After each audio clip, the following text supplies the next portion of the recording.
perfect game for Roy Halladay. What is going on, everybody? Welcome back to another episode of the Phaithful Phanatics podcast. But today is a Reaction Monday pod for the Phaithful Phanatics. I'm joined by my guy Gint and intern Dave. Guys, how are we feeling after an Eagles successful but unsuccessful Sunday afternoon?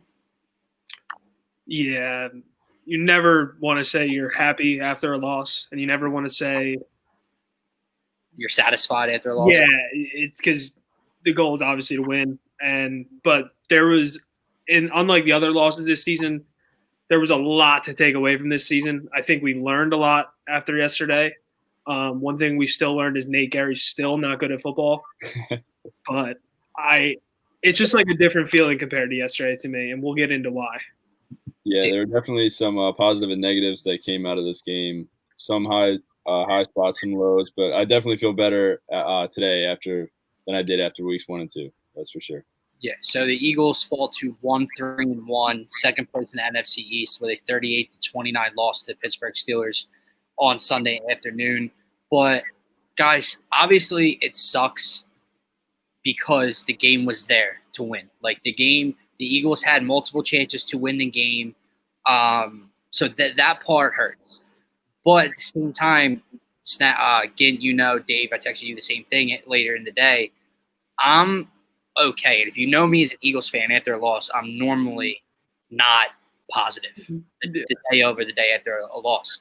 I'm okay. And that's because, one, I didn't expect them to win this game. And two, we kept asking in previous pods and just talking, what is this team? Like, we know at one point they were 0-2, and at one point they were 1-2-1, but we didn't really know what they were. And then you watch the San Francisco 49ers get beat down by the Miami Dolphins last night, and that kind of takes away a little bit from that Niners win on the road. But to go into Pittsburgh with Mike Tomlin and Ben Roethlisberger, two future Hall of Famers at their positions on the team, basically essentially coming off a bye because of the whole COVID situation with the Titans, and with all the Eagles injuries, they stuck in that game. And like in the beginning of the game, Pittsburgh dominated time of possession, right? And then you saw the turnover, the Carson pick when Ertz got bumped, no call, which we'll get into later in the show. And then they got down by 17? It was 31-14 at one point.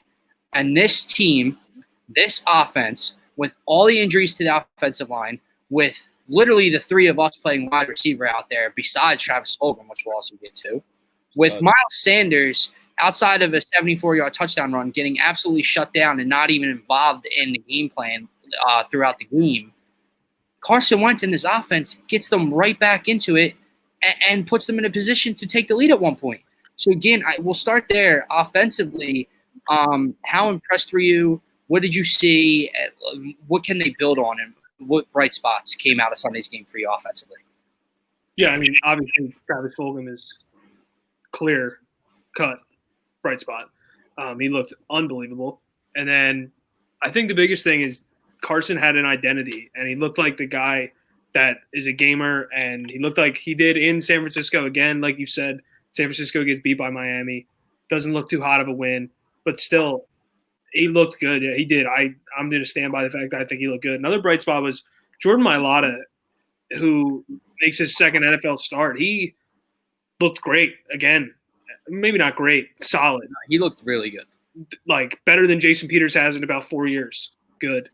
So I think those three were the biggest things that jumped out to me in terms of positivity. We'll get into, obviously, negativity at some point, but those three were my three biggest takeaways. Dave? Yeah, I agree. I mean, Travis Fulgham, I think he's made a name for himself in the past 2 games, and with the uncertainty that the Eagles have at the wide receiver position, like you need a player like that can step up and make catches at big times in big games. Ertz's production has been down. Jeffrey's out. Jackson's out. Rager's out. You need guys like that. So that was the biggest bright spot for me. Carson looked better. I mean, completion percentage is down a little bit, and those picks just need to stop. But overall, he looked more confident in this loss than he did in previous losses. Yeah. So for me, Travis Fulgham, first of all, everybody, 10 catches, 152 yards, and a touchdown. When in the hell was the last time an Eagles receiver, not named Zach Ertz, and he's a tight end, but an Eagles true receiver had 10 double-digit catches, over 100 yards, over $150, and a touchdown in a big-time spot? So obviously that's a huge takeaway. But the negative bone's going to come out in me for a second, guys, because I said this yesterday. I actually sent out a tweet about it. I know it's only been a game or a game and one drive of the 49ers game with the game-winning touchdown. But it's clear to me that the kid can play, right? So it just boggles my mind at how bad and poor the Eagles are at evaluating talent. Like, Travis, I know you wouldn't think it, right? We know the backstory to him. Walk on at Old Dominion and then bounced around from practice squad to practice squad. And then he ends up here, and due to a bunch of injuries, he ends up coming up, and he's playing very well. But, like, how do you not see that? Like, how does all those 2+ years of Matt Collins, this J.J. Arcega-Whiteside now for a year and a half project, all these guys that you filtered through, and I just don't get it. But the thing that stuck out to me on Sunday, besides him, but he's still involved, is the connection between Carson Wentz and Travis Fulgham. Like, guys, before that 49ers touchdown, they came out and both said that they only ran that play one time, one rep in practice before that week. And the timing was perfect on that throw. So now it's like, okay, it's one throw. Let's see how it progresses. And for the first 2 or so possessions, the Eagles offense couldn't move the ball. And then Sanders breaks that touchdown, and it started to switch things up a little bit. And next thing you know, here comes Travis Fulgham. Every time you look, Carson's throwing the ball down the field, and it's number 13. And it wasn't just on first downs. There were a lot of third down conversions to number 13 in big-time spots. When they were down by 17, when they were down by double digits, he made huge plays. Carson trusted a wide receiver to make a play, and that is the biggest thing for me, guys, because that his confidence was down because he was playing poorly. But I kept asking everybody, how do you want the kid's confidence to get built back up when he's got nothing around him to help him succeed? Well, you might have found something now here. So that was the biggest takeaway for me. Obviously, like Ginn said, there are negatives. Zach Ertz is a huge negative. Miles Sanders only getting 11 carries. I know, like I said, they were down by 17 at one point, but 11 carries, Doug, that's really, really poor play calling. I know it wasn't working. Like I said, he had 11 for 80 yards, and 74 of them came on the rushing touchdown. So, 9 for 6 yards after that, or 10 for 6 yards after that. But you still got to try to get him involved, keep the defense honest. He just didn't do that. So let's move on to the defensive side of the ball, because I feel like there's a lot to unpack there. Again, your boy Nate Gerry falls on, that second or third down play on the Chase Claypool game-winning touchdown pass from Ben Roethlisberger. Calvin Johnson. Right. But I'm going to come out and say this. We all know Nate Gerry's terrible. Yeah. Everyone should know Nate Gerry's terrible. The coaches should know that Nate Gerry's terrible. If he's being played right now, it should be because he's being played out of necessity because they have nowhere else to go, even though I would rather play one of the rookies over him. The bottom line is your defensive coordinator, Jim Boy Genius Schwartz, thought it would be a good idea to stick Nate Gerry in the slot on a guy who has 3 touchdowns already in the game. That's the bottom line. And Rodney McLeod came out after the game and said they knew that, he said that they knew it wasn't good. It wasn't what they didn't want that look. They didn't want Nate Gerry covering Chase Claypool one-on-one in man coverage. And they also knew that Big Ben checked into that route because that's where he was going with the ball. No timeout was called. You nothing. No one wanted to switch anything. You wanted to keep slow-ass Nate Gerry on a guy who has been tearing you apart. Juju Smith-Schuster wasn't effective in this game. Deontay Johnson got hurt and wasn't effective in this game. Chase Claypool, Eric Ebron had 50-some yards and a fumble in this game. Chase Claypool is the only reason Pittsburgh won this game. And you refuse to do anything to adjust to it. So what are your takeaways defensively? Yeah, just to start, I'm going to get my negativity out on the defense right away. And I'll even tie the whole coaching staff has just been just absolutely piss poor. We talk about it every week, but they just seem to be never prepared. And everything they're doing seems to be wrong.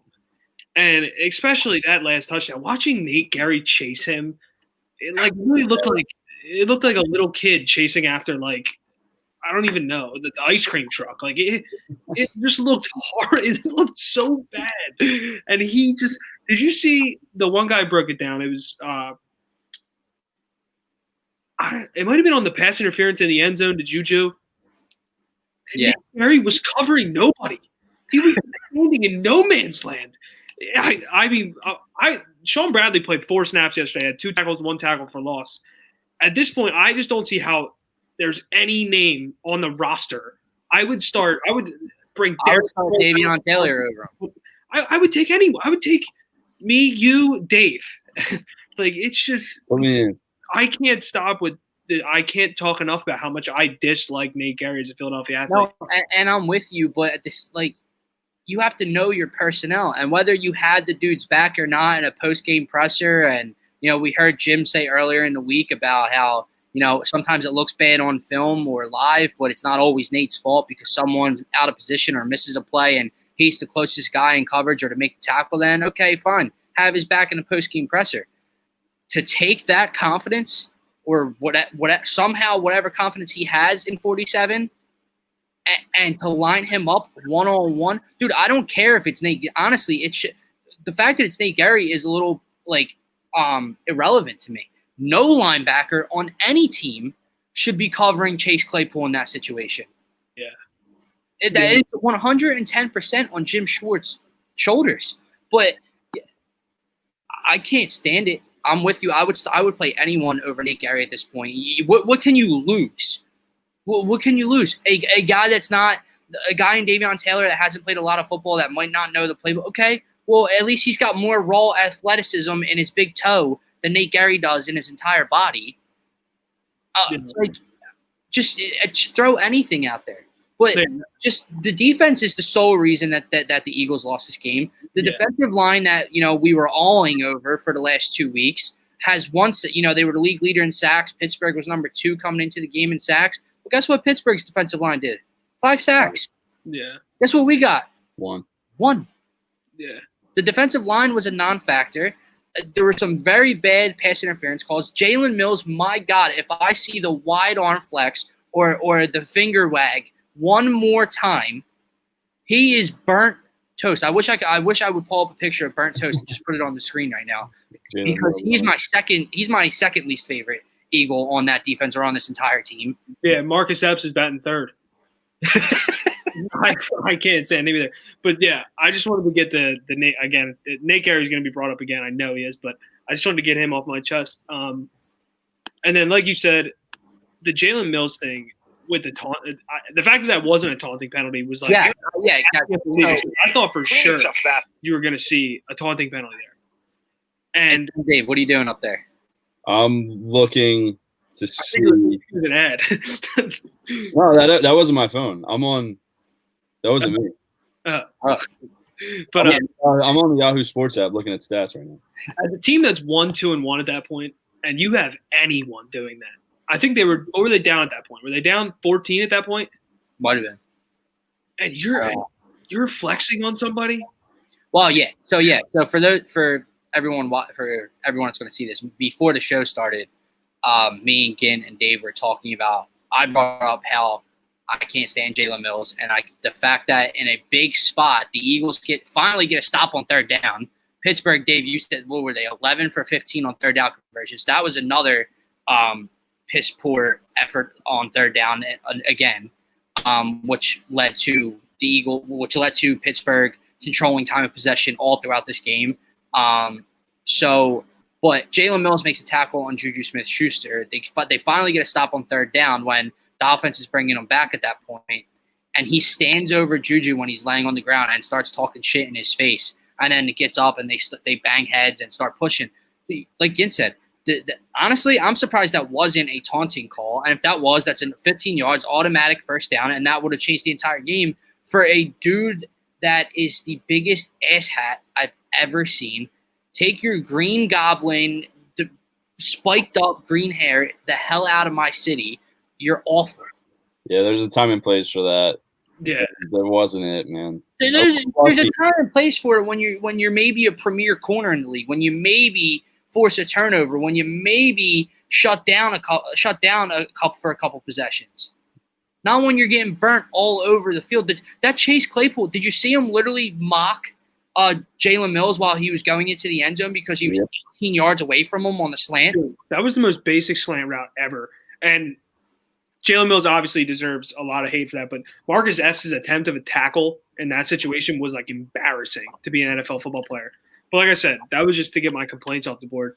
But we talked about on Thursday when we previewed the game, we said how we had to get to Big Ben because Big Ben sometimes gets those happy feet where maybe we can call it a turnover. And we just didn't do that. Defensive line was really underwhelming. They rushed for 140 yards, which isn't crazy outstanding. But also James Conner thinks he's somebody he's not the way he talks.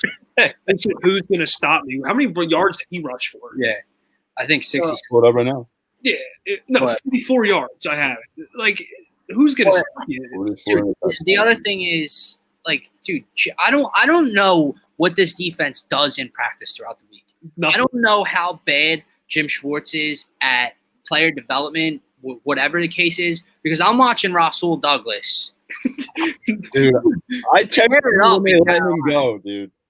I'm watching Sidney Jones make a diving interception off of Deshaun Watson for the Jaguars yesterday.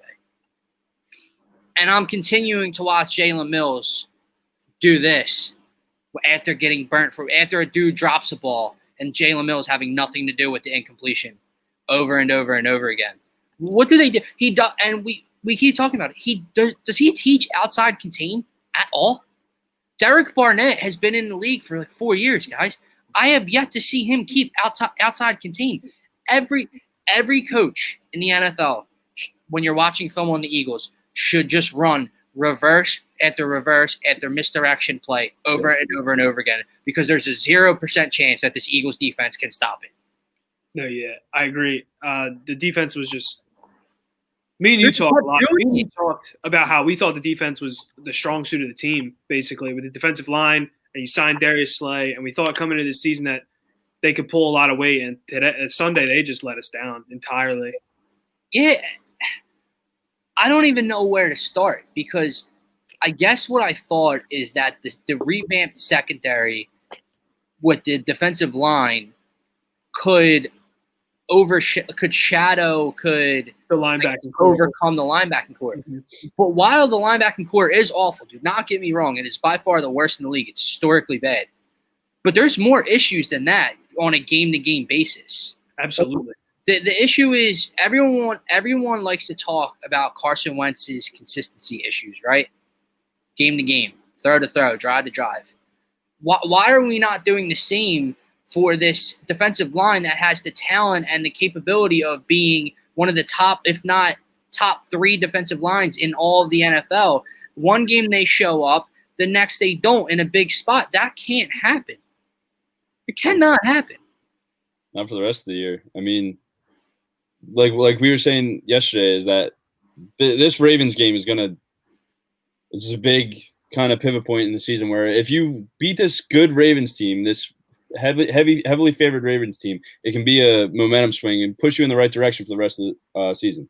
But if they come in and you can't, especially with Lamar, if you can't get to Lamar, it's just going to be a problem, and it's got to change for the rest of the season, man. It has. Yeah, we'll talk about that later in the week, but I have no idea what Jim's going to do in practice this week, the game plan for Lamar Jackson. Jalen Hurts and let him. Mark Andrews is going to have 130 yards receiving easily. 130? Yeah. Dude, I might bet on Mark Andrews to go over 200. No, yeah. But obviously you would figure that Darius Slay is going to shadow Hollywood Brown, but he's going to get open for a couple plays. Yeah. Well, I don't even want to talk about that right now. I just want to keep the little bit of momentum we have off the Pittsburgh game, even though it was a loss. But I feel like we're doing a lot of negativity, but I really do think there was a lot of things to take away, and we mentioned a lot on the offensive side of the ball. Oh, I've only talked negative on the defense because that's all there is. Because there was really no negative. There was nothing negative for me to get to on the offense. Look, if we want to be serious about the offense, Carson Wentz threw 2 interceptions again, yes, but the one was clearly pass interference. If not pass interference, illegal contact downfield. And then not only that, Zach Ertz then stops running. So Jonathan Vilma and that Fox crew, who was absolutely terrible yesterday, who didn't show the face mask call on Brandon Graham, and Brandon Graham was adamant after the game that he did not grab the face mask, and they didn't show one replay of that. They called that second would have been fumble an interception. So obviously that can't get changed to a fumble. The pass interference calls on Darius Slay were god awful. Dude, that crew was really bad. But Zach Ertz, like, they just want to focus on the pick. That can't happen. That can't happen. Well, guess what? If Zach Ertz doesn't get interfered with, or if Zach Ertz continues to run his route after getting bumped, guess where Zach Ertz is when that ball's delivered?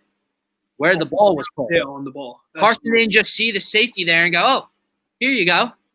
It was timing. It was a timing slant route that would have been there if it gets called correctly. And then the second one was what, a 4th and 10? Yeah, it was 4th and 20. I'm pretty sure. Yeah. Miss me with that, dude. Yeah, that's the biggest thing. The whole. How about John Hightower dropping a dime in the back of the end zone from Carson, who absolutely killed them yesterday on that drive before in the set when it was 17-14 to start to end the first half. John Hightower doesn't get out of bounds. Oh, that's another thing about the refs, because I do not like to blame the refs, okay? But when the game was that close for most of it, after the Eagles in the first half it was very close, and then Pittsburgh expanded their lead early in the third quarter, and then the Eagles fought back. Did anyone notice that the clock didn't stop when Travis Fulgham completed that first down catch and got out of bounds? Ridiculous. The clock was at like 1 minute and 3 seconds. And it ran to like 50 or 46. We lost almost 20 seconds. Yeah, it didn't stop, dude. And then he completes a pass to Hightower. He takes one step out of bounds, like he's going to go out of bounds, which would have been the right play. He decides otherwise to cut it back inside, and then says, "Oh shit, I'm about to get tackled," and tries to go out of bounds and then doesn't. So we had to use our timeout there. And then your boy, J-Jaw, makes the most J-Jaw catch of his entire career. Because it didn't matter. Somehow hauls that pass in from Carson, and then gets up and celebrates and points and drops the ball. Did you see his reaction when he did that? He was like, "Oh shit!" Yeah, that was and I didn't want to just do negativity, but dude, that was embarrassing. Like that's like, what do you expect? That's like you going 1 for 20 in a basketball game and you get a dunk at the end of the game and you just start like hanging on the rim around. Like he's another one that I asked E-Rock on a podcast, I think it was 2 weeks ago. Yeah. Who was worse between those two? Between Gary and Arcega White. He said Gary is probably a little bit better because he plays special teams. But like, dude, these are two of the worst players we've ever had on our roster. Yeah. Truly.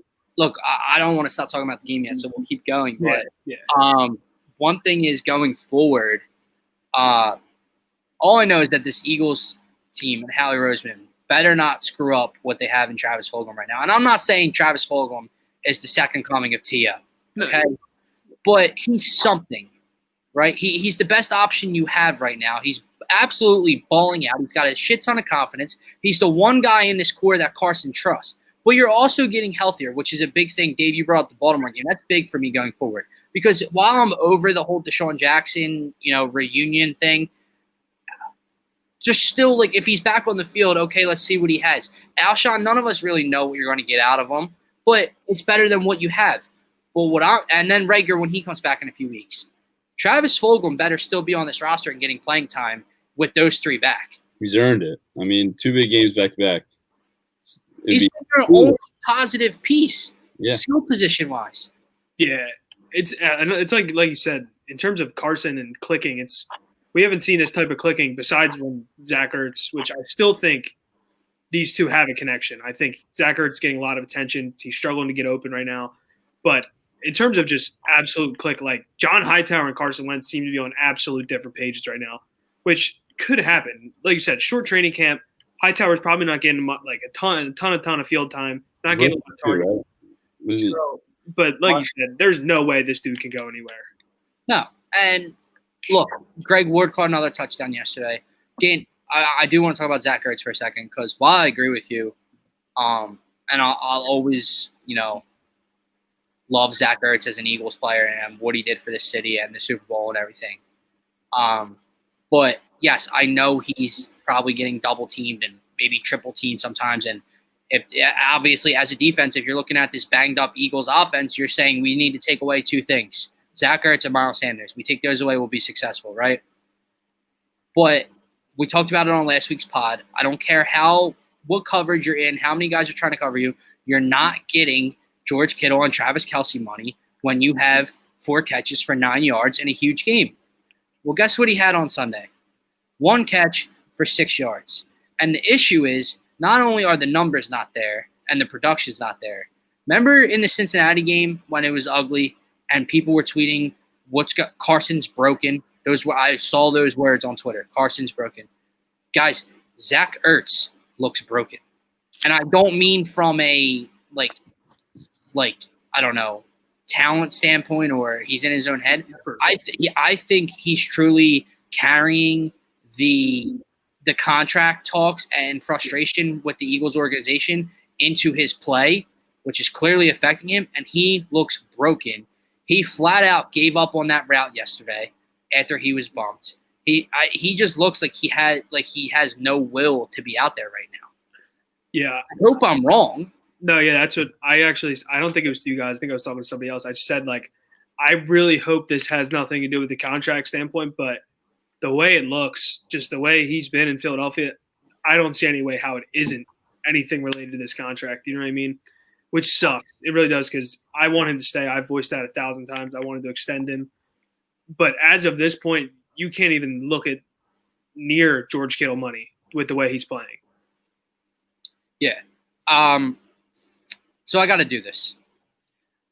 For whoever's watching this video, if you're a Carson Wentz hater, please tweet me because I want to know your complaints for yesterday's loss because it'll somehow be on him, right? Oh, yeah, he threw 2 interceptions. Yeah, he had 2 picks. He somehow missed guys all over the place. He's inconsistent. Right. You're an asshat. I had someone say that John Hightower ball wasn't good enough. I said it went through his arm. It went through his arms. I said it couldn't have went anywhere else. Do I know this person? He went to Kutztown, but I don't think you know. I'll have him tweet you. Send him Dylan's regards. I'll have him tweet you. I really I wanted you to blast his name out there right now, but I don't want to do that to the kid. Yeah. That is, dude, first of all, let's just take into account that I'm pretty sure Carson had to roll out of the pocket and then was making that throw towards when he was going to the left out of bounds mark. And let's see, where was the ball placed? The out of bounds marker was here. The back of the end zone was here. Hightower would have came down here. There was a defender on his back. Guess where the ball was? It hit him where you hold a baby. right in the breadbasket. Yeah. Where he could have made the catch, where only he could make the catch and get his feet in bounds. You couldn't have made the throw any better. Yeah. And then he comes back, and then that's after they don't stop. That's on the same possession at the end of the 3rd quarter where they don't stop the clock. Hightower doesn't get out of bounds. They have no timeouts left. Makes that throw. Then he turns around and hits J-Jaw over the shoulder with a great throw. They just didn't have time to clock it. He hits a walking traffic cone that has done nothing all season. If that doesn't say enough that J-Jaw brought that ball down, clearly that had to be thrown great. Clearly. He had the second highest passer rating in the NFL on Sunday with 83.8 or something like that. Yeah, I said it. 11 I'm done with the 2017 MVP, because right now he's just not on that level. Do I think he can get back to that level? Absolutely. But right now he put us in a position to win the game yesterday. I know we missed a field goal, whatever. I'm glad you brought that up.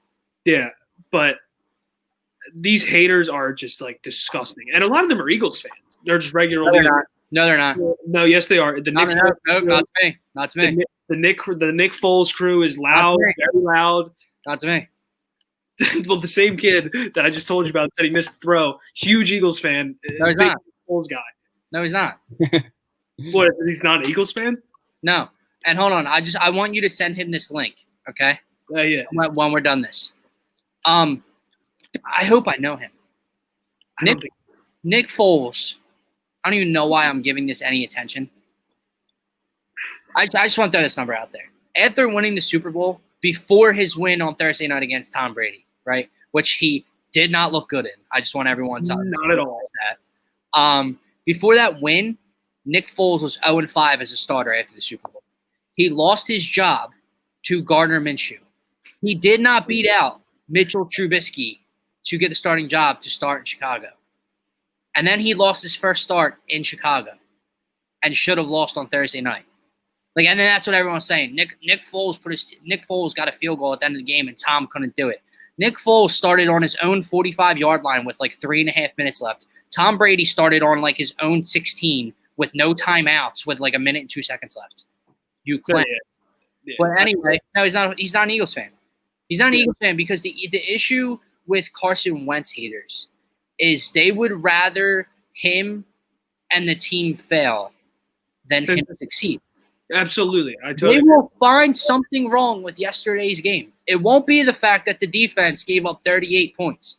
It won't be the fact that he was down by 17 with literally the three of us around him as weapons. And he brings them back. And then literally if Jake Elliott does his one job that he has as a Philadelphia Eagle, they go up 32-31 in the fourth quarter. But they'll find something wrong with his play. Or if not something wrong, they'll be like, yeah, Carson looked better. Carson looked okay. Oh, my bad. That 3rd and 5 should have been a draw play. He played. I agree. I said the same thing. That 3rd and 5 should have been a draw. That would have been a 10-yard run minimum. Yep. That I literally before the field goal. Yeah. Yeah, before the field goal. It was the pass to Ertz over the middle. Yeah. I think, yeah. That's what I want to get your guys' opinions on that, though. The field goal. What was it, 57 yards? Yeah. Is that a Jake Elliott issue, or should Doug have gone for it? See, I'll give you my answer.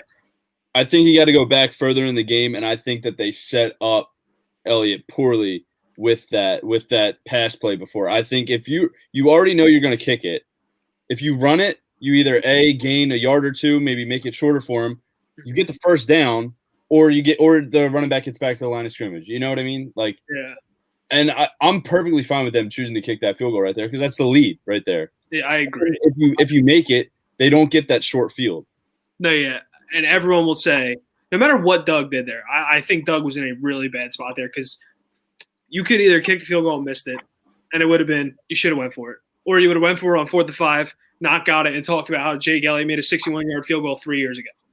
So it's he was in such a lose. The only way he wouldn't have got discredited, and he still actually could have if Jake banged that field goal. I'm not gonna trash Doug for that. I would have done the same thing. Yeah, I think I'll come back to it. I can't stand kickers. Kickers. I don't know where I'm hearing echoes now, and I don't know what that was. But you have one job, and I know it seems far, but 57 in this day and age, pretty reasonable. It's a tough kick, man. Tough kick my ass, dude. You have one job. What does he do 7 days a week? He goes on a practice field and kicks balls. Put it through the uprights and give your team the lead. Not to mention in the spot you're in. Like it wasn't like, oh, he makes this field goal. It's a 10-point game or it's a 7-point game. You make the field goal. You came back from 31-14 against a really good team and a great defense, and take a 32-31 lead in the fourth quarter. Yep, I agree with you. I think that you're right. He has one job. He needs to make the kicks when he's sent out on the field. But Doug Peterson did him no favors by calling that pass play before. If you're going for the lead right there and you know you're going to kick it, you should have ran it. Worst case scenario, you're at the same distance. Best case scenario, you get the first down. You don't have to kick it. That's why Doug's an asshat. Bottom line. So let's go there. Eagles pay me to be head coach. So he called it like for what they have around Carson Wentz playing in Pittsburgh against that team, especially when they were down and out to start the second half. I think Doug did a really good job. Once again, yeah, but so how would you guys grade Doug Peterson's performance on Sunday? Dave is dying up there. Can you hear? Am I good audio wise? Yeah. I'm gonna give him a B-. I like it. Would have been an A- if Miles Sanders got involved in the game. Thank you. See, okay, I want to take over right here because he had to be creative. He had to be creative and call a great game with what he had with the cards he was dealt offensively against that great defense. Okay, but I know they were down by 17. I'm trying to frame this for everybody. I know they were down by 17 at one point in the second half. So you had to push the ball downfield and throw the ball, maybe more than he would have. And I know the running game wasn't really there. Like I said, he had 10 carries for 6 yards out of the big touchdown run. But at the same time, when Carson's leading this team back, you still had almost the entire fourth quarter. That field goal drive, guys, did he run the ball at all on that drive? I don't think so. I think they threw a screen pass, but I don't think we had a run. Screen pass, not a run. Yeah. So Miles Sanders, your best skill position player, who broke off the longest touchdown run of his career, one of the longest touchdown runs in Eagles history, gets 11 carries, Doug? 11. Your bell cow, I'll keep going back to this. You called him your premier running back, your bell cow running back. 11 carries. That is ridiculous. It's awful. Yeah, Secondly, why does he refuse to run the ball from under center? That's what I was going to say. I was going to say, I don't think, like I mentioned, putting him in a position to succeed. And the screen game, Miles Sanders is really good in the screen game. And he doesn't really seem to use him much in it. Here and there, he'll get one, and then letting him just go north and south running under center. Yep. That's what would have put him for an A- for me. But I still think Doug coached maybe his best game of the year. He did. But I mean, that's still to say it's not like they came out with a win. Now, if they came out with a win, I want to be. And this is such a confusing pod probably for everybody because it's just this is going 1 second and we're again. I'm not saying I'm like thrilled that they lost the game. That's point blank period. But for them to show fight and compete with a top team in the AFC and in the league, with all these injuries on the road, that team got fans back. I know it wasn't a lot, but it was a couple thousand. They showed me something.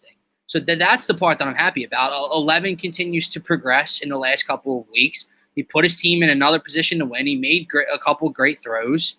So all in all, I'm okay. That's the word I would say. I'm not happy, but I'm okay. Normally, after a loss on Sunday night and Monday, I'm pissed.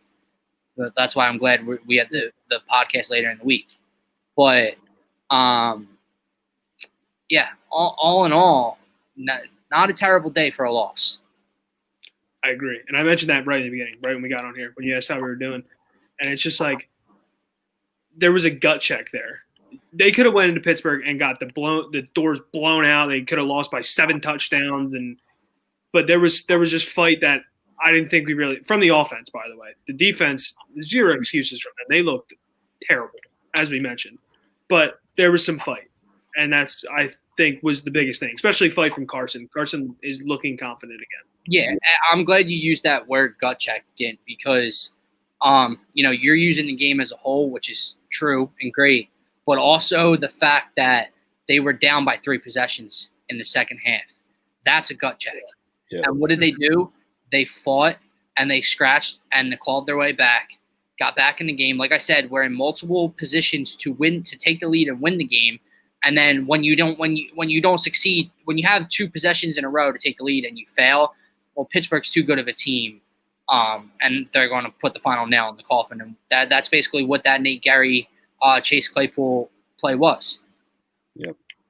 To go off of what Gint said earlier is that when this schedule came out in the summer and you see the Steelers, based off what we did last year and what they did last year, you probably anticipated it to be a win. But then after the first 4 weeks, they're 3-0. They're 3-0 because they didn't have that one game. Yeah. We're 1-2-1. Like Gint said, we're probably expecting to go in there and probably get our doors beat off. You know what I mean? But at the end of the day, that isn't what happened. We only wound up losing by 8, right? After a hard-fought game. Defense kind of shit the bed, but and another thing I want to okay. That was like the most easy put excuse for the defense. The defense kind of shit the bed, but and just one more thing. I think another big thing with this game was I think we really expected probably 3-1 leading into this game when the schedule came out. Because I thought the first 3 weeks were going to be 3 wins. And the position you were in where it's I don't want to say season's on the line because at this point in this division, the season might not be on the line until week 15. So, and am I sitting here saying the Eagles are going to make the playoffs and I think there's a playoff run inbound? Probably not. But I just think that effort, and I'm kind of repeating myself what I just said, it was just we thought about how the locker room looked distant and things were starting to maybe turn into a point this, point that at who. And I didn't really get that sense Sunday, which I think is really big because I think this core can still figure things out, and it's not going to be this year. But I think this core is going to have one more year to figure it out, and I think they can figure it out. And I think that game Sunday showed that there still is a unity in the locker room, which is huge. So you won't say it? Say what? That Doug has to go? No. Oh. I'll say it. Eagles making playoffs. Oh. I'll come out Monday reaction pod after a loss in week 4 or week 5, sorry, and tell the millions that are watching that the Eagles are making the playoffs. And I will say, look, I can't stand the Dallas Cowboys. That injury sucks. Yeah, that's rough tough to watch. That's really. But when you get back to strictly a football standpoint, also people, for those of you watching and those of you that complain about athletes that hold out and you make millions of dollars, well, yesterday was a prime example of why they hold out and try to get their money when they do. Okay. Go to the Earl Thomas thing a couple years ago. Sucks. Yeah. No, it's a shame. It sucks. But when you get back to a football standpoint, we know the rest of this division. You're seeing I know the Washington football team beat us. Well, we know what they are. And this isn't the week 1 Eagles anymore. We know what the New York football Giants are, even though they looked pretty good yesterday, even before Dak went out. But they're 0-5. It's going to come down to the Eagles and the Cowboys, and I'm sorry, but the Eagles are only going to get healthier. Hopefully. God forbid, we'll lose another key piece or two down the line, but they're going to get healthier. They're going to get D-Jax and Alshon back soon for whatever that means. Yeah, who knows when you get Goddard back? You're going to get Jalen Reagor back at some point. You're going to get Avonte Maddox back again for whatever that means. Is Darius Slay okay? He finished the game, didn't he? Did he? I think he. Yeah, I think. Recall. But he's also a tackling monster. Yeah. So, and I'll say this, Dave. You texted me yesterday. If the Eagles beat the Ravens, they make the playoffs. I 100% agree. But I'll even go as far to say if the Eagles lose to the Ravens and start 1-4-1, they can still make the playoffs. Oh yeah, because good. It's so bad. Because and the Cowboys thing is, look, Andy Dalton was a good starter. He was on a lot of bad Bengals teams. He was a good starter, made a couple Pro Bowls, had a good arm. Towards the end of his run in Cincinnati, you saw the decline. There's a reason he wasn't a big free agent get. There's a reason he's a backup quarterback on the Dallas Cowboys, okay? And if the Dallas Cowboys had a really good defense or even an average defense in this league, then I'd say no. Then I'd still give the Cowboys the edge to win the division. But the fact that their defense is Swiss cheese, and now Andy Dalton is their starter. No, they're. I'm sorry, I don't care if the Eagles start 1-4-1. You know, maybe they'll make me eat my words, and the Cowboys will go on a big run, and Andy Dalton looks like he did from 2014, 2015. But I don't see that happening. What's up? When do we play the Cowboys? Is it the week after the Ravens? No, it's the Ravens, Giants, then maybe Cowboys. That's Cowboys. Then we're bye week. Right.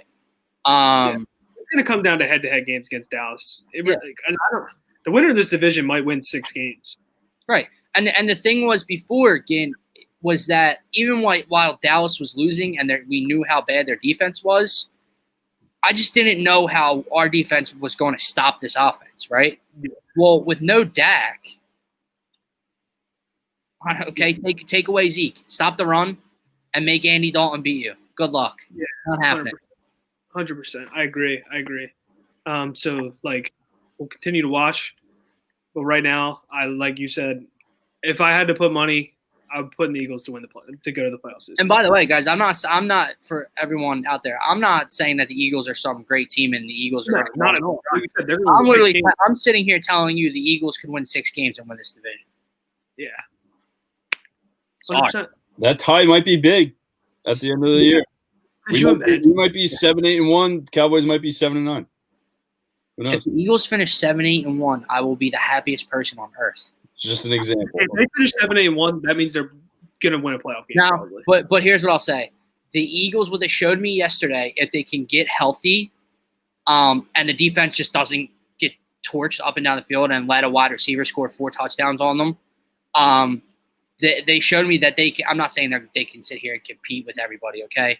But they showed me they can fight with a lot of people.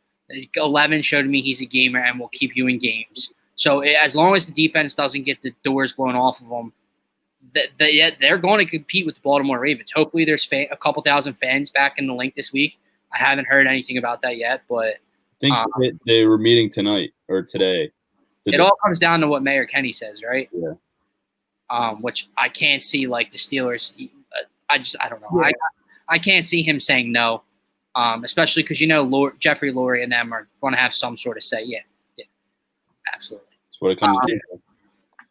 With that being said, to end this show, it's all about the money, guys. It's all about the money. Money.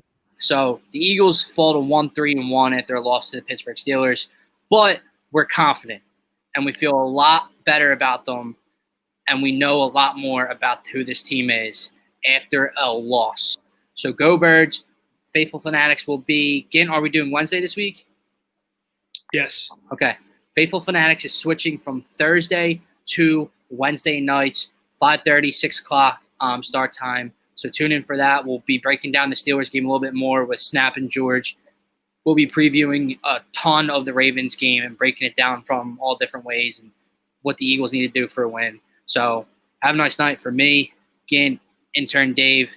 Have a nice night, everybody.